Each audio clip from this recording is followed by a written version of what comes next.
BBOR, Black Box Online Radio, coming to you from West Virginia at heart and from around the globe. And hello, Nedheads. Hello, Black Box Battalion. Today is Tuesday, and on Tuesdays I've been talking to you guys about the case of JonBenet Ramsey, perhaps the most famous unsolved mystery in American history. And in this episode, I will be going through the 5 clues that make no sense in the JonBenet Ramsey case. And you guys know the drill. You can hit the like button if you want, subscribe if you haven't, and drop a comment down below if you have something to say about the story of JonBenet Ramsey. For larger things, you can send them to me at blackboxonlineradio@aol.com. And I am your host, Box Ned. So the motivation for this episode is very simple. I've been following a lot of content related to the JonBenet case, and this is a way to talk about multiple theories within a single episode. And the namesake for this one comes to us actually from a blog that used to follow the Maura Murray case.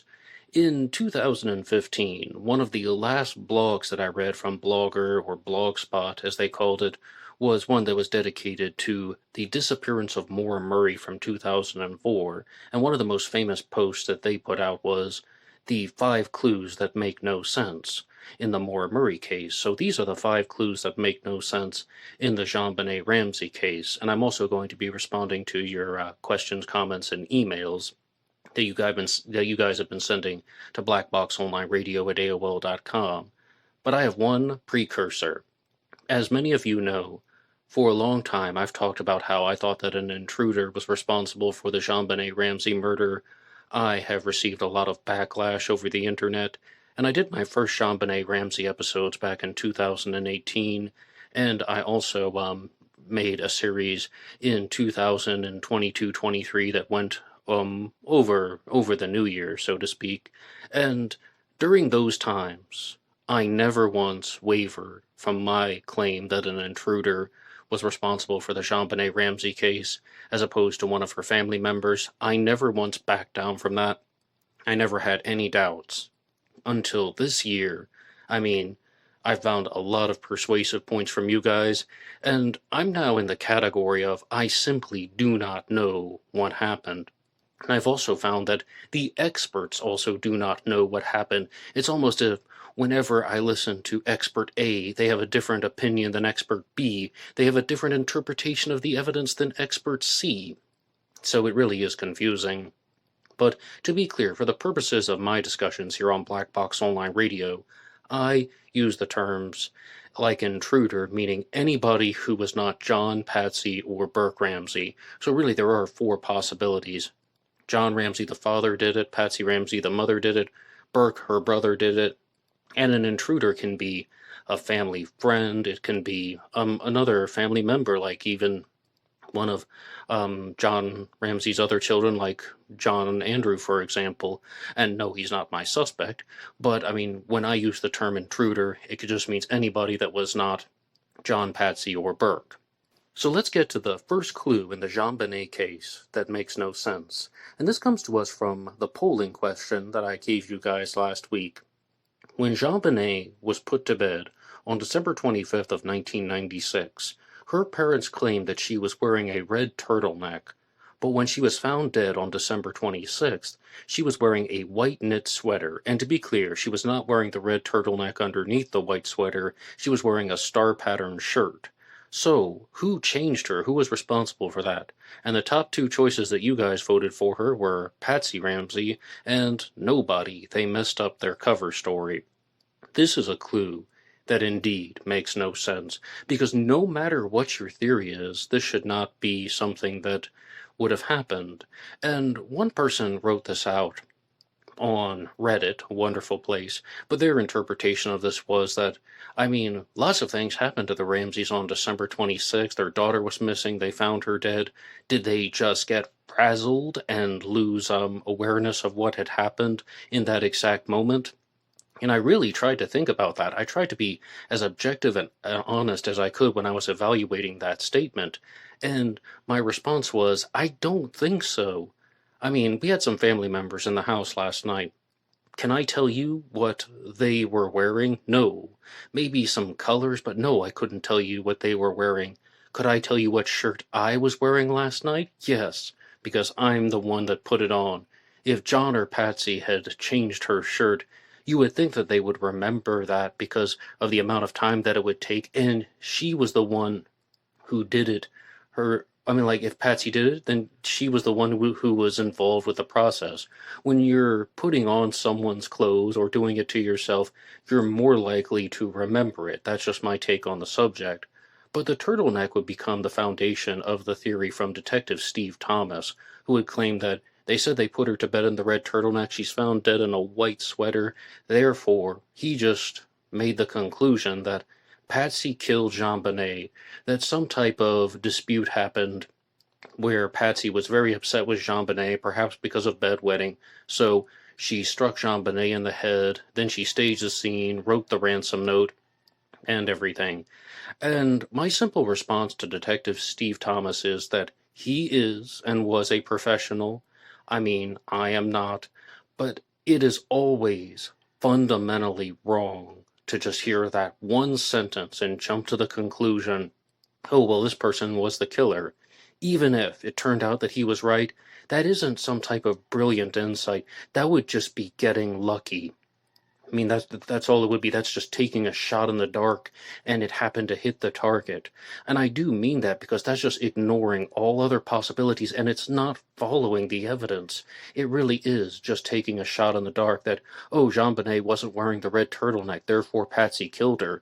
Think about all of the other possibilities that could exist.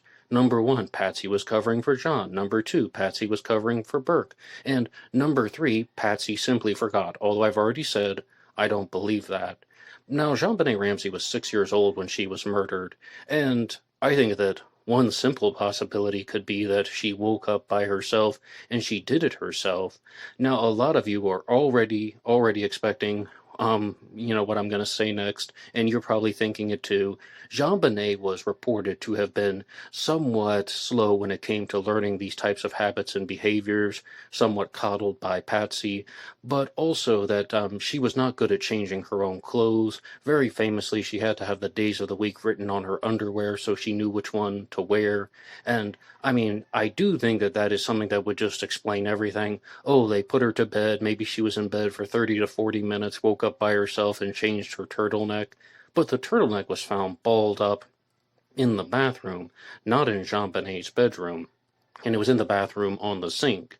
And there was this video out there, I think it was, what was it, from Crime Central, that said that the turtleneck that was found on the sink had been soaked in urine, and I have not read that before. I have actually read the interview with Detective Steve Thomas when he talks about the collection of that red turtleneck, and I'm going to try my best to articulate what he said verbatim when he was asked, was the red turtleneck on the sink taken into evidence? And he said, I certainly believe it was. And then they said, do you have any knowledge that it was soaked with urine or that it was wet? And he said, soaked with urine, no.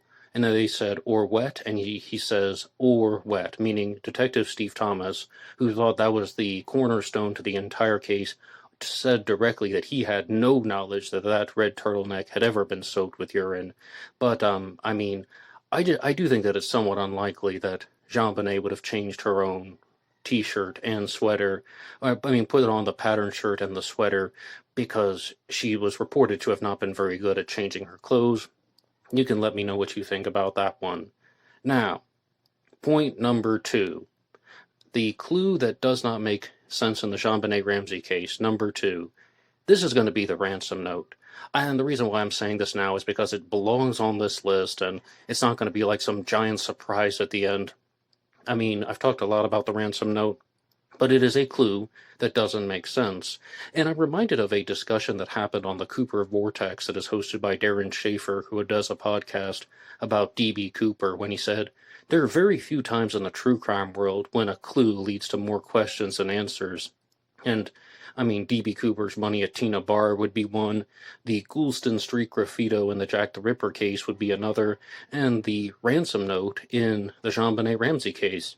It provides more questions than answers.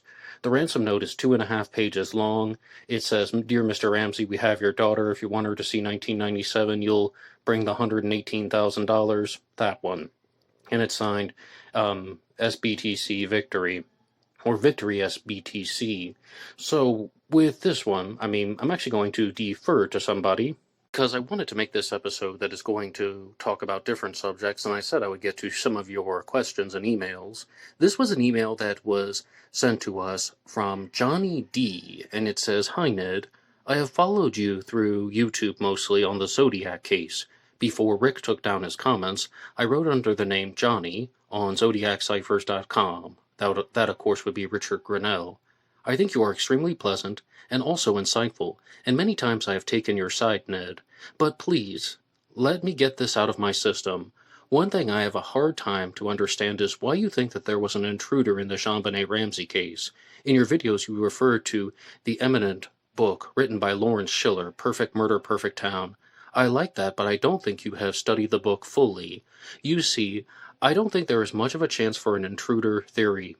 I also believe the injuries on JonBenet's body and in her private parts could very well have come from Patsy either being stressed or angry that she felt that she wanted to punish JonBenet to educate her about the constant bedwetting.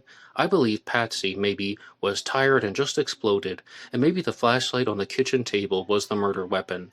Anyway, I believe her husband helped her clean up the scene. It could be involuntary manslaughter as well, and they got deep into it and they couldn't stop. But I really think this could be manslaughter, and if that's the case, they really need it to do something to cover it up. I also believe, Ned, that Patsy wrote the ransom note. I'm pretty sure of it. When I compare her handwriting with the note, I think this really is among the most shut mystery cases I can think of, and therefore I wanted to tell you how I felt about it. Ned. Also, don't forget about the hardware store items they bought, but the police could not confirm. Was it even murder? No. If it was something sexual involved, and they believe JonBenet could talk, you never know. Take care. Greetings from Scandinavia, Johnny. Okay, and Johnny, thank you so much for that email. Once again, blackboxonlineradio at AOL.com. And this is a big reason why I wanted to do this episode, as I said, because I wanted to talk about how you guys, as well as other people online, have really pushed me out of the intruder category to just the giant question mark category, and that is in the world of I don't know. And also, you mentioned the book Perfect Murder, Perfect Town by Lawrence Schiller, and have I read that book in its entirety? No, I had started something for this series, and that was actually the entire foundation of the JonBenet series. It was going to be called The Imperfect Murder, where once a week I would go through a chapter of Perfect Murder, Perfect Town by Lawrence Schiller, and I would talk to you guys about it. But it turned out that the book isn't designed for that type of presentation because some of the chapters are very, very detailed, and they cover very small issues like JonBenet and Patsy going to the mall. Alright, that's all very important information for the investigation. But for an episode of Black Box Online Radio, that would only be about 3 or 4 minutes of talking time, so I incorporated some things even into other episodes, but I absolutely want to get back and finish the book because I purchased my copy of Perfect Murder, Perfect Town back in the 90s, shortly after the murder took place. When it first came out, I bought it at a Walmart, and it still has some of the Walmart sticker on it. And it was too advanced for me at that time, and over the years I pulled up certain things from it as a reference here on Black Box Online Radio for my JonBenet episodes, and I really wanted to make it all the way to the end. It just turned out it wasn't the best book for a regular weekly segment. But in terms of the ransom note, what are some other clues in this ransom note that make no sense? It's 2.5 pages long. It is something that would have taken an enormous amount of time to write. We're talking like 21 minutes. And Dr. Todd Grande made a video on the ransom note where he did that thing that almost everybody seems to do in the Ramsey case, like the commentators that follow the Ramsey case, and that is, at first, it starts out where they are making the case for an intruder, or so it seems. When Dr. Todd Grande was saying, this ransom note's 2.5 pages long, there's almost no way that somebody could have written this after they had murdered a child, no matter whom they were. Their hand would have been shaking, even if they were somebody who was not directly involved with the case and had no emotional connection to JonBenet, they still would have been overwhelmed with adrenaline if they had just murdered a child. And I'm like, oh, okay, so it sounds like he's making the case for an intruder, that somebody wrote this beforehand. But no, he ultimately agrees with Johnny and says he believes that Patsy wrote the ransom note and someone in the family was responsible for the murder. And I'm just like, everybody seems to do that. I've gone through countless books and sources that have talked about it in the exact same way. But yes, Johnny, he was mostly on your side. Now, there is a set of references that are found in this note that are very confusing. In the ransom note, it talks about multiple references to movies, and there is the very clear one that says, "Don't try to grow a brain," which is from the movie Speed, and somebody also pointed out that there's a direct reference to the movie Ruthless People with Danny DeVito, but I haven't seen that movie, so I cannot comment on that too much, and it's just one that I'm not familiar with. And one of the bigger ones is the overall context of the kidnapping. JonBenet was found in the basement with duct tape over her mouth and her hands tied above her head. There was a 1996 movie that came out called Ransom that had JonBenet, that had a kid in the basement tied up with duct tape over their mouth and the hands tied above the head. And I've said this once and I'll say it again. People have to remember that Ransom was a blockbuster movie. When you would watch TV and they would go to a commercial break, almost every commercial had a promo for the movie Ransom. It was a very, very heavily promoted film, and it was also a very widely discussed film back in 1996. But as far as movie references go, this is going to be something much deeper and much more thorough.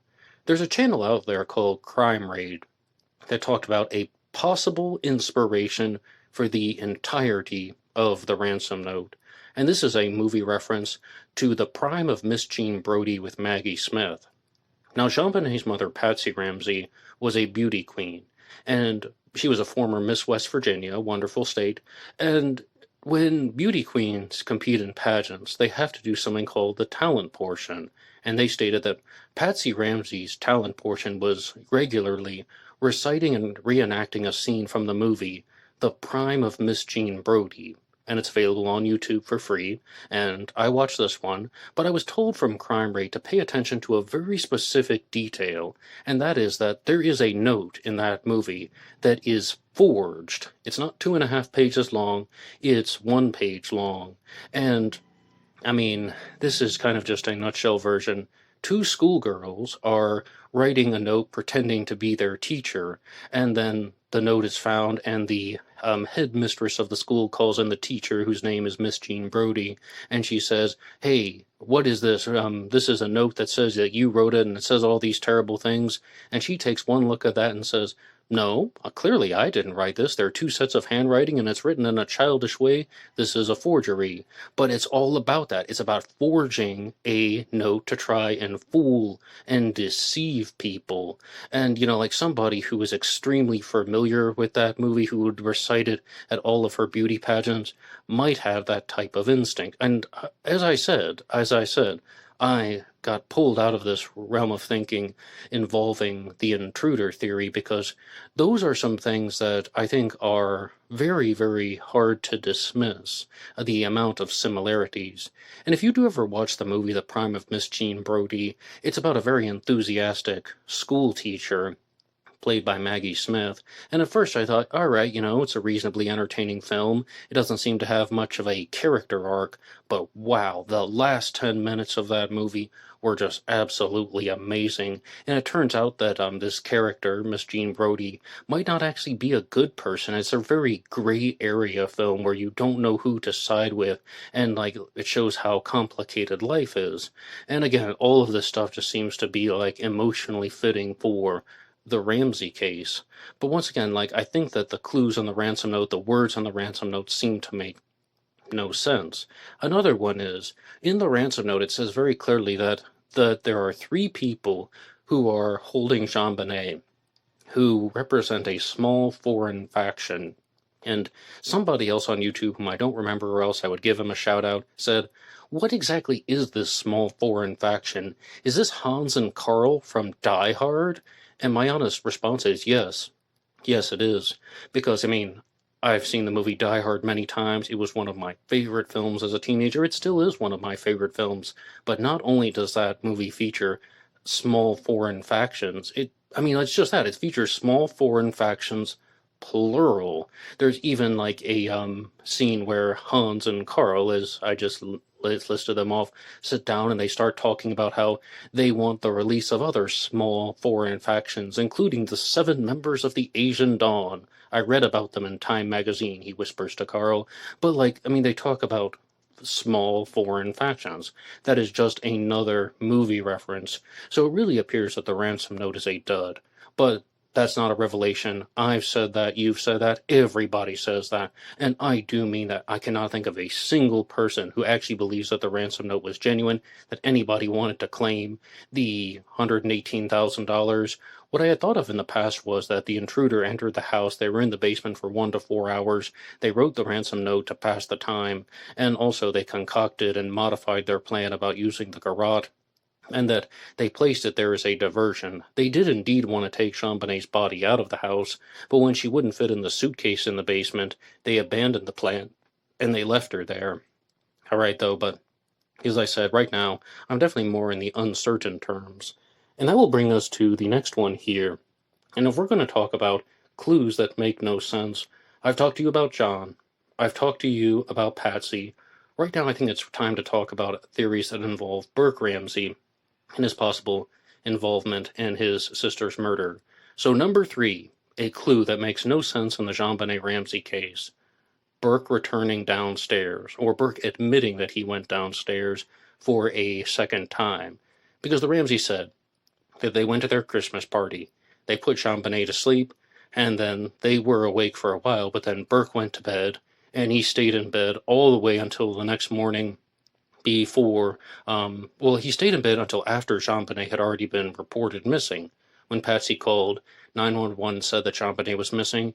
You guys know this. They said that Burke was asleep the whole time, right? Well, in the Dr. Phil interview, he asked him a question.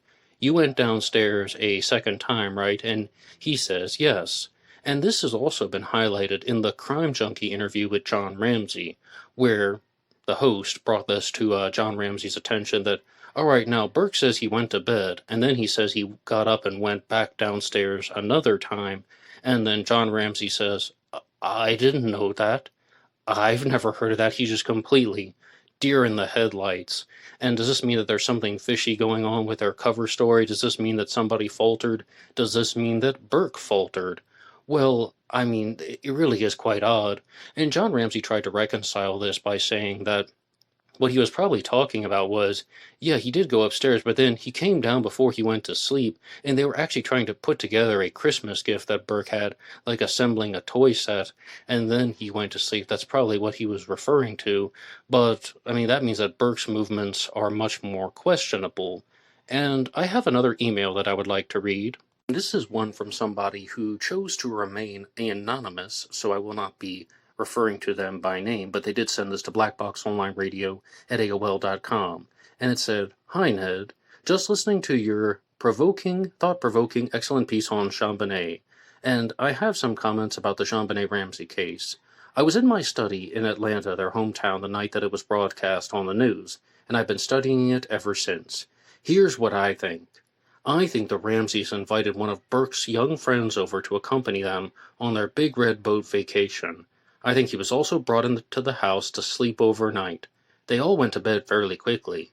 Then Burke and his friend got the idea, thinking of the idea that a growing male would have. They woke up, and they said that they were going downstairs to play a new Christmas game with JonBenet, and they wanted JonBenet to join. They all went downstairs. Burke made up a bowl of pineapple and a glass of tea for JonBenet while the boys set up the game. After a few minutes, they went into the basement. It was a childish strip game. The boys convinced JonBenet to be handcuffed, although these were not serious, adequate handcuffs like this is the type of thing that 10-year-olds would do. They also circled her neck with the garrote, a very amateur garrote that didn't work. If she complied with the next stage, she would get a heart on her hand, which she did receive. If she complied with the next stage, she would get another heart. But it didn't go that far. After poking her with Patsy's paintbrush, JonBenet started to object. The boys panicked. They wanted to be quiet. They pulled on the garrote, but she fought. She fought harder and harder until she died. Both boys were completely freaked out. Neither of them had anticipated the result, and they put her in a suitcase. And they tried, I guess what they should say, they tried to put her in the suitcase, and they tried to haul it up through the basement window, but it was impossible. She moaned. In a total state of panic, one of them smashed a golf club into her head to keep her quiet. They decided to put her in the most remote part of the house, the wine cellar. They retrieved her best nightgown, to be nice, and covered her and put her in a blanket. They also went to Burke's bedroom, and they couldn't sleep. After a while, Burke decided that they had heard something. Take JonBenet downstairs. The parents checked and found the body and realized that the kids had done it. Burke's little friend was driven home, and his parents were informed by the Ramseys of the event. All the parents agreed to fake the scene and the story because otherwise the boys' lives would be compromised forever. Each family had only one son, and the Ramseys came home and wrote the note in the ransom note, and they called the police early in the morning, and the story we all know proceeded from there. Okay, so that is one theory involving Burke Ramsey and coming downstairs and getting confused with the story. But I think that this is going to tie in very nicely to question and point number 4. The fourth clue in the JonBenet Ramsey case that makes no sense is that there were 2 soda cans that were found in the bathroom sink. Yes, that's right, the bathroom sink where Burke used the bathroom most frequently. 2 soda cans. Now, why would Burke be drinking 2 soda cans if he also has a glass of tea on the kitchen table? And reportedly, he's supposed to be going to bed. And I totally think that this is fair. As an adult, you can drink whatever you want, and you can become accustomed to going to sleep after drinking 2 cans of soda. I could do that very, very easily. But with somebody like Burke, as a 9-year-old, that does seem like abnormal behavior to drink 2 cans of soda, put them in the sink, the bathroom sink of all things. Does this not suggest that there was another accomplice? And there was a video out there, also from Crime Read, from, someone who is entertaining this theory. This is not the anonymous writer who wrote this in, but they even call the boy by name. They say his name was Doug Stein, and they thought that, could there have been 2 boys in the house, and that they concocted this plan together where it's a game that got out of control.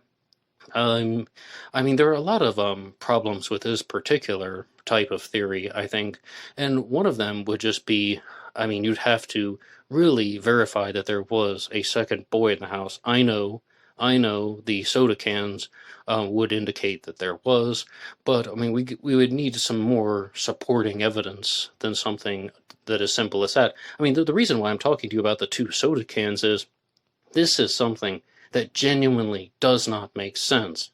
It is something that is not in line with anything.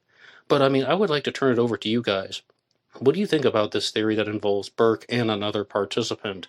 It does provide an explanation about why Burke, Patsy, and John are so adamant that they did not kill JonBenet, and it sounds like they know what happened, but they didn't kill JonBenet, and that answers all the questions about, I did not murder my child, and so on. Why is Patsy saying it like that?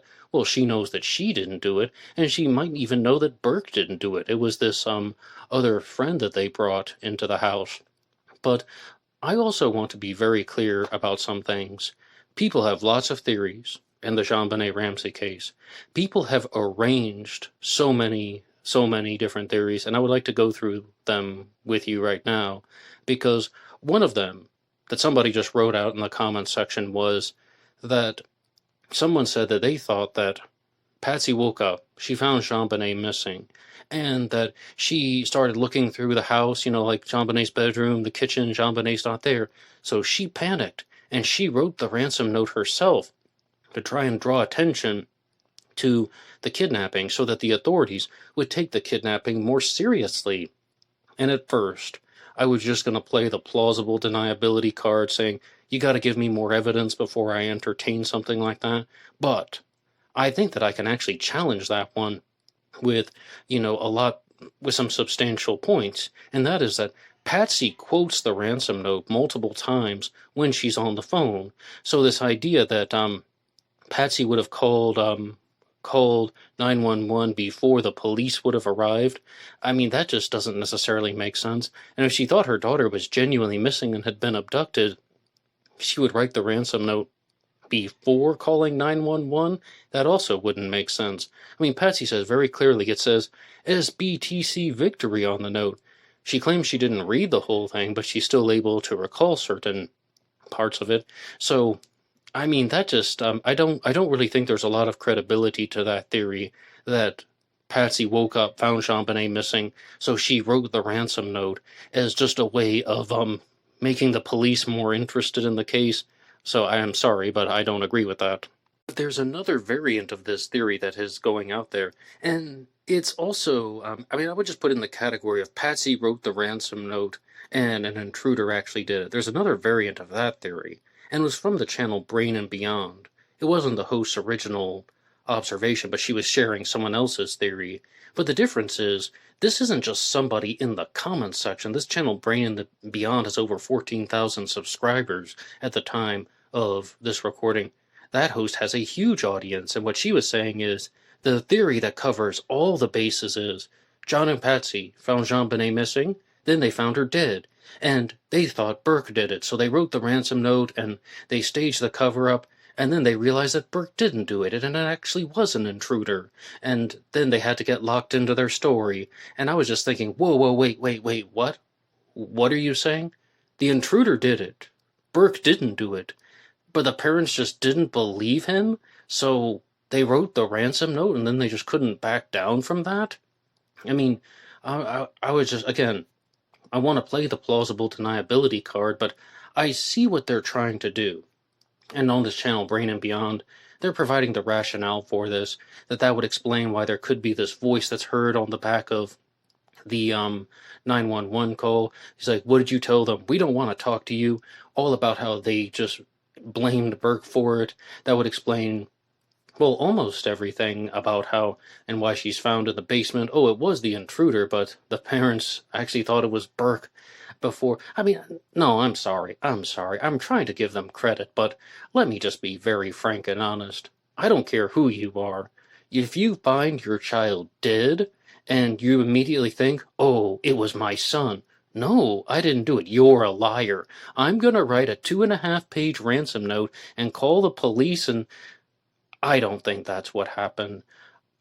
When I said I know what they're trying to do, they were trying to arrange the events in a way that would make sense. And there are a couple of more ways that I think that we can do this. And the first one is actually going to be one that I learned about from the Nancy Drew channel. But I'm not quite prepared to talk about the theory as of yet, because it wasn't really my set of observations, and it's also not something that has aired on the channel yet.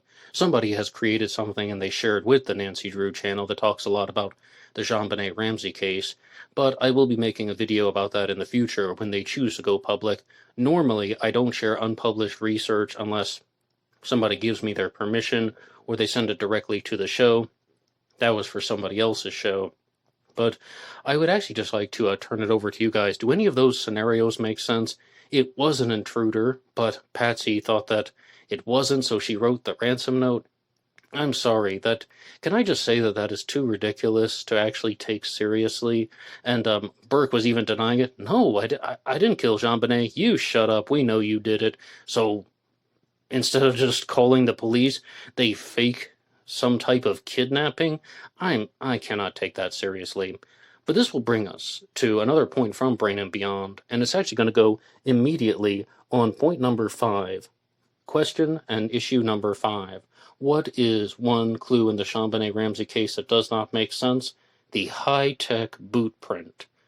When JonBenet was found, she was in the wine cellar of the family home, and there was a patch of vomit, actually, because JonBenet had vomited during this ordeal. And she had been, like, the vomit had gone on the floor, and somebody had stepped in that, and they had left a boot print, and the letters HITEC were found at the crime scene.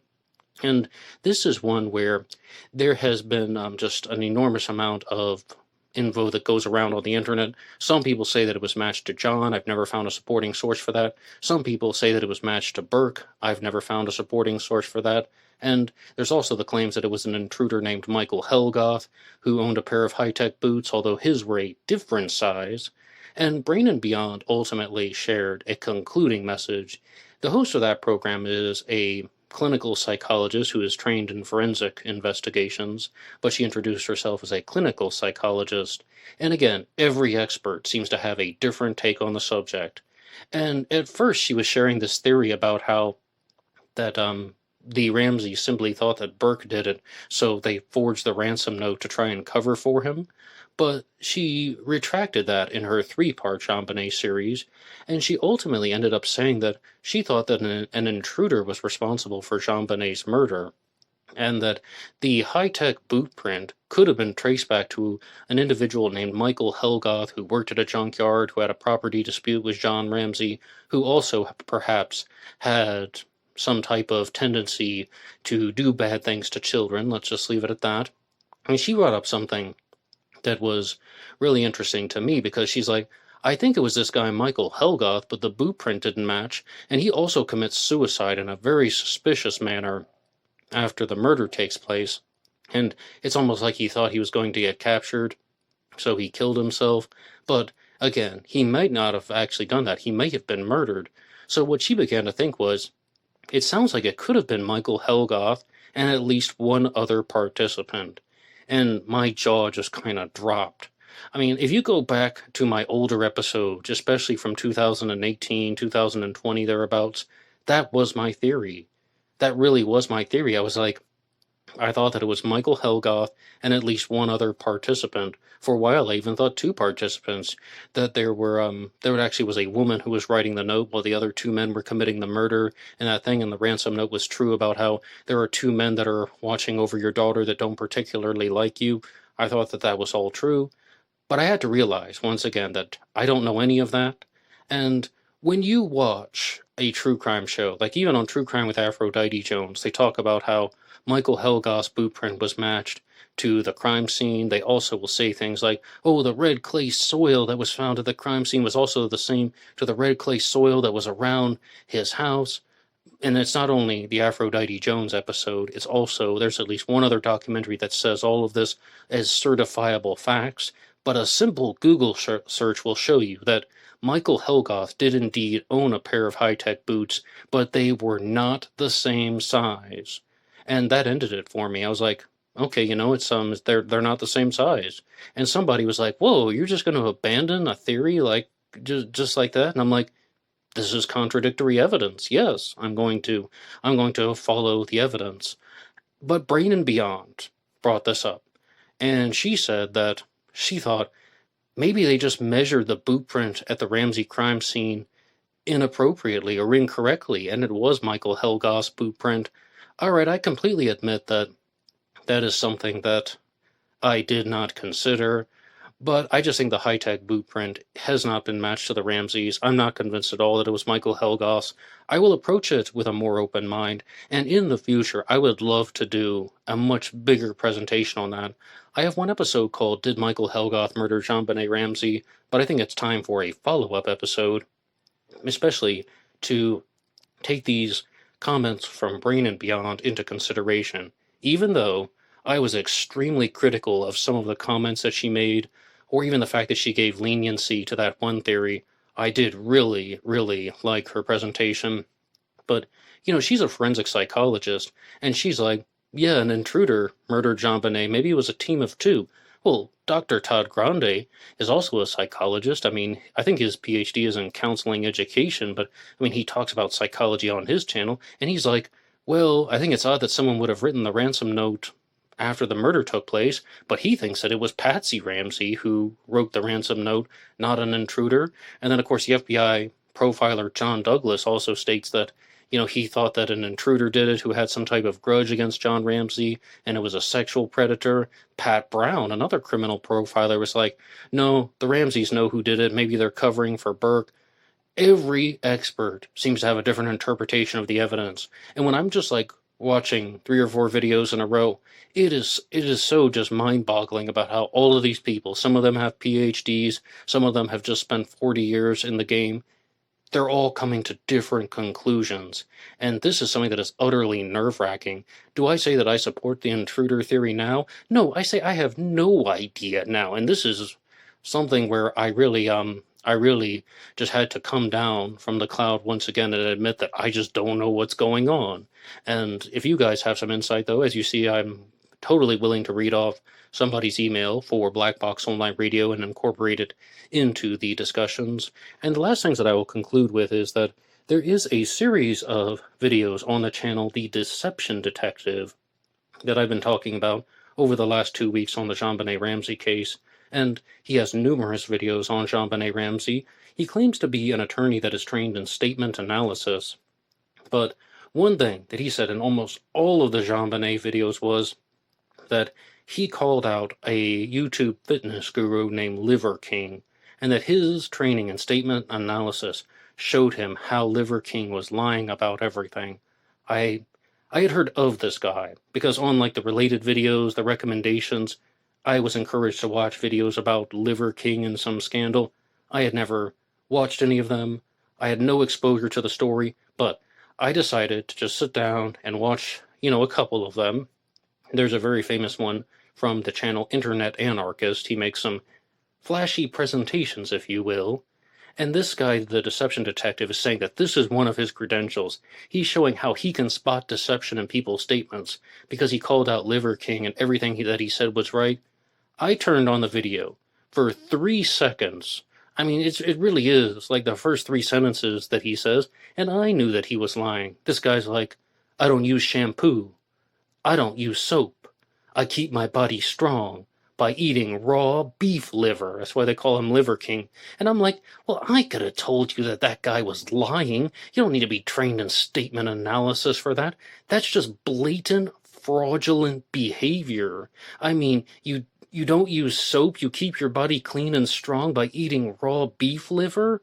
No, sorry. That's like when that guy Peter Popoff was selling spiritual water. That's just not how things function. Again, blatant fraudulent behavior. And you might be thinking, well, didn't you call out Detective Steve Thomas and say that he was fundamentally wrong for looking at one piece of evidence and then drawing the conclusion? Yes. Because I would stand by both of those statements, because talking about eating raw beef liver and not having to use soap is practically violating the laws of physics. Maybe not completely, but mostly. That is just like violating specific boundaries of science. And some guy is saying that, he can just get all of these health benefits from eating raw beef liver. And ultimately what Liver King would do is saying, well, if you don't want to eat the raw beef liver, you can get the benefits that are available in my supplements. Yes, of course this guy is lying. You don't have to be an attorney that's trained in statement analysis. And also, then no matter what interpretation of this deception detective's analysis is going to come out, it's going to show that he's lying, because, again, that is just not how science functions. So I think that you can say that a detective is fundamentally wrong for jumping to conclusions, and you can also call out a fraud for saying something that almost certainly could not happen. I mean, I just gave you the example about the spiritual water. There are lots of people out there that are selling potions and, miracle oils and such. This guy Liver King was no different. No different. I mean, that's just how frauds operate. But I digress from that one. And the final thing that I have to share with you guys is that there is a book out there that I was really interested in looking at called Lou and JonBenet. I'm sure you've seen the cover go by on some episodes, because Lou Smith is referred to as the legendary detective that was involved with the JonBenet Ramsey case. He came out of retirement. Initially, he thought that the Ramseys were guilty, but he perhaps became the loudest voice in the entire world about how an intruder was responsible for the murder of JonBenet Ramsey. And there's this book about him and his connection to the case. And I thought that this one, Lou and JonBenet by John Wesley Anderson, would have been a very good one to do that weekly segment with, going through one chapter a week, and maybe not an individual episode, but adding it on to the end. So I pulled up the free sample from Kindle, and a lot of it seems to be mostly a biography on Lou Smith. And I think that that goes into the category of, I'm sure that there's some extremely valuable information there for the true crime world. But for the purpose of this discussion, I'm mostly focused on his interactions and observations with the JonBenet Ramsey case, as well as the case of Heather Dawn Church. And, in the case of Heather Dawn Church, they thought it was an inside job, but then Lou Smith thought that it was an intruder, and he went down that pathway, and it turned out it was an intruder. Nutshell version, I'm not an expert on that one, as I said, I wanted to read more about it. But some people were also thinking, maybe Lou Smith was somebody who just got this type of intruder bug in his mind, and he thought that was going to be the answer for everything. And would a seasoned detective do something like that? Absolutely yes. People are pattern-seeking individuals. And the final thing that I will leave you with is that in terms of my observations about Lou Smith, at first, I thought that he was going to be my hero. I was going down this pathway that there was an intruder theory, that the intruder was responsible for the murder of JonBenet Ramsey, and Lou Smith was really just the loudest voice, talking about all of these explanations as to how an intruder could have done this. But as time goes on, I really find that I begin to think less and less of him. That's why I really wanted to read this book specifically with attention to the JonBenet segments, because I'm just thinking, I've caught him stating multiple falsehoods over the years. I've caught him also making very questionable statements. Like I talked about last week, how he was proposing that JonBenet was hit in the head with an aluminum baseball bat, or to be clear, a metallic baseball bat. And when I look at the head wound, I don't really see the baseball bat. I think that the flashlight angle is much more likely to have been used. A flashlight, a mallet, or some people have even proposed a trophy, like the rectangular base of a trophy, because the difference between a flashlight and a baseball bat is the flashlight starts narrow and gets wider. The flashlight stays the same length all the way to the end, and then it has an extended piece, and it looks almost like the groove of the flashlight could have gone in to JonBenet's skull, as terrible as that is. But here is also something that I do think needs to be reiterated, because I think that it's the most direct answer that I can give to Johnny's question. Hey, Johnny, if you're listening to this, I'm sorry I made you wait 40 minutes to get to your direct response to the question, why did I think that an intruder murdered JonBenet? Well, it goes back to Lou Smith's investigation. I first learned about JonBenet back in the 90s, as I said, and I've even talked about this on some of Black Box Online Radio, because they were saying that a stun gun was used. There were 2 marks that were on the side of JonBenet's body, and they were saying that it was done with a stun gun. And I'm like, well, why would that be the parents? Why would that be Burke? I mean, would Burke even know how to operate a stun gun? There would be absolutely no reason for the parents to use a stun gun to incapacitate their own daughter when they could have moved her to any location that they wanted. And ultimately, I had to first admit that maybe a stun gun wasn't used, to the credit of the CBS documentary, the one that tries to vilify Burke. Terrible one-sided piece of television, but they did provide some convincing explanations for 2 things. One is that a stun gun would have very different marks than what was found on JonBenet's body, and number 2, that a 9-year-old is capable of causing the skull fracture, hitting somebody with that level of force. Those 2 things, and the rest of it I was not impressed with. But then there also is just this giant issue of, why did I think it was an intruder? Well, a lot of it really comes down to the misinformation that goes around saying that Michael Helgoth's boot was found at the crime scene. And I told you that went out on Aphrodite Jones. And I've interviewed Aphrodite Jones for Black Box Online Radio, and I asked her about that directly, and she said, okay, she entertained the intruder theory in the past, but she no longer believes that because, exploring more contradictory evidence, she does have a theory, but, she told it to me off the air, and she asked that she didn't want it publicly shared. So that's just, that's where I'll leave it at that. But overall, what do you think about the 5 clues that make no sense in the JonBenet Ramsey case? What do you think about anything that's been discussed in this episode? What do you think about the observations? I talked to you guys about so many different theories, so many different books, so many different channels, so many different interviews. There must have been something that caught your attention. Please put your idea in the comments section down below. And I would like to let you know that this show comes to you Monday through Friday. Mondays talking about the Zodiac Killer, JonBenet on Tuesdays, Jack the Ripper on Wednesdays, the Black Dahlia on Thursdays, and DB Cooper on Fridays. And if you would like to support any of these efforts, you can go over to buymeacoffee.com. buymeacoffee.com/blackboxonlineradio, and that allows you to make a donation or contribution to help support the show. And anybody who makes a donation will get a shout out on Zodiac Monday. And that's all for me now, and I'll see you tomorrow for Ripper Wednesday. And also look out for shorts that come out on Facebook, YouTube, and Instagram, BlackboxNed88 on Instagram. And until next time.